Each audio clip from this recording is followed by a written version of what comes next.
ಚುಕ್ಕಾಣಿಯನ್ನ ಹಿಡಿತಾರೆ, ಅಂತಾರೆ ನಾನು ಮಠದ ಒಡೆಯನಲ್ಲ, ಸಮಾಜದ ನಿಷ್ಠಾವಂತ ಸೇವಕನಾಗಿ ಸಮಾಜ ಸಂಕಲ್ಪ ದೀಕ್ಷೆಯನ್ನು ತೆಗೆದುಕೊಂತೇನೆ, ಧರ್ಮ ಜಾಗೃತಿಯನ್ನು ಈ ನಾಡಿನೊಳಗೆ ಮಾಡ್ತೇನೆ ಎನ್ನುವ ಸತ್ಸಂಕಲ್ಪವನ್ನ ಅವರು ಪಡ್ಕೊಳ್ತಾ ಇದ್ದಾರೆ ತಮ್ಮೆಲ್ಲರ ಪ್ರೀತಿಯ ದ್ಯೋತಕವಾಗಿ.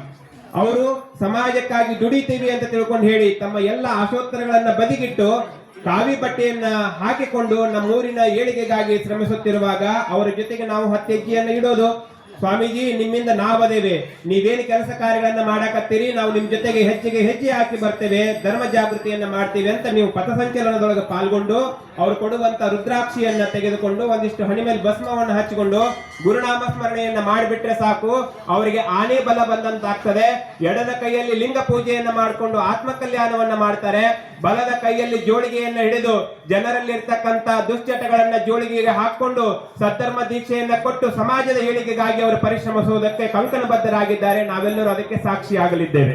ಬರ್ರಿ ಅಂತ ನಾವು ಅತ್ಯಂತ ವಿನೀತ ಭಾವದಿಂದ ಕರೆಯೋದಕ್ಕೆ ಬಂದಿದ್ದೇವೆ. ಅದರ ನಿಮಿತ್ತವಾಗಿ ಹಾನಗಲ್ಲ ಗುರುಕುಮಾರ ಮಹಾಶಿವಯೋಗಿಗಳವರ ಜೀವನ ಚರಿತ್ರೆ ಇದೇ ತಿಂಗಳು 16ನೇ ತಾರೀಕಿನಿಂದ ಚಾಲುವಾಗಿದೆ. ಒಬ್ಬ ಸ್ವಾಮಿಯಾದಂತವ ಎಷ್ಟು ತ್ಯಾಗದಿಂದ ಬದುಕಬೇಕಾಗತ್ತೆ, ಅವನ ಜೀವನದಲ್ಲಿ ಎಷ್ಟೆಲ್ಲ ಕಷ್ಟಗಳು ಬರ್ತವೆ, ಆದಾಗ್ಯೂ ಅದನ್ನು ಸಹಿಸಿಕೊಂಡು ಸಮಾಜಕ್ಕೆ ಏನೆಲ್ಲ ಕೆಲಸ ಮಾಡುವವರ ಜೀವನ ಚರಿತ್ರೆ. ಅಂತ ಚರಿತ್ರೆಯನ್ನ ಈ ಪುರಾಣವನ್ನ ಹಚ್ಚುತ್ತಾ ನಿಮ್ಮೆಲ್ಲರಲ್ಲಿ ಸ್ವಾಮಿತ್ವ, ನೀವು ಭಕ್ತರಾಗೋದು, ಇವರು ಸ್ವಾಮಿಗಳಾಗೋದು, ನೀವೆಲ್ಲ ಭಕ್ತರು ಸ್ವಾಮಿಗಳು ಹೆಂಗಾಗೋದಂದ್ರೆ ನೀರು ಮೀನಿನಂತೆ ಸಂಬಂಧವನ್ನು ಇಟ್ಟುಕೊಂಡು ಚೆನ್ನಾಗಿ ಇರೋದು. ಒಂದನ್ನು ಬಿಟ್ಟು ಒಂದು ಚೆನ್ನಾಗಿರಲ್ಲ.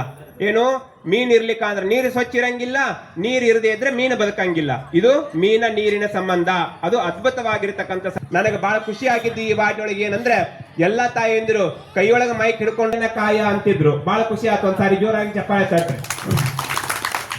ಅದ್ರ ಮುಂದೊಂದ್ ಸಾಲ ಅಂದ್ರ ಅವರು ಶೃಂಗಾರ ಕ್ಷಣಿಕ ಬಂಗಾರ ಕೃತಕ ಅನ್ರಿ.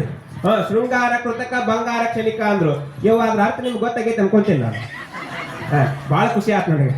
ಏನ್ ಶೃಂಗಾರ ಕ್ಷಣಿಕ ಅಂತೀರಿ, ಬಂಗಾರ ಕ್ಷಣಿಕ ಅಂತೀರಿ, ದಯವಿಟ್ಟುಕೊಂಡು ಬದುಕ್ ಬಿಟ್ರೆ ಅದೇ ನಮಗೆ ಎಲ್ಲವೂ ಆಗುತ್ತೆ ಅನ್ನೋದನ್ನ ಮತ್ತೊಮ್ಮೆ ಈ ಸಂದರ್ಭದಲ್ಲಿ ಹೇಳ್ತಾ, ನಿಮ್ಮ ಪ್ರೀತಿ ವಿಶ್ವಾಸ ಅದು ನಿರಂತರವಾಗಿ ಹೀಗೆ ಇರ್ಲಿ ಅಂತ ತಿಳ್ಕೊಂಡು ಹೇಳಿ, ಬಹುಶಃ ಜನಜಾಗೃತಿ ಪಾದಯಾತ್ರೆಯಲ್ಲಿ ಎಲ್ಲ ಕಾರ್ಯಕ್ರಮಗಳು ಮುಗಿದ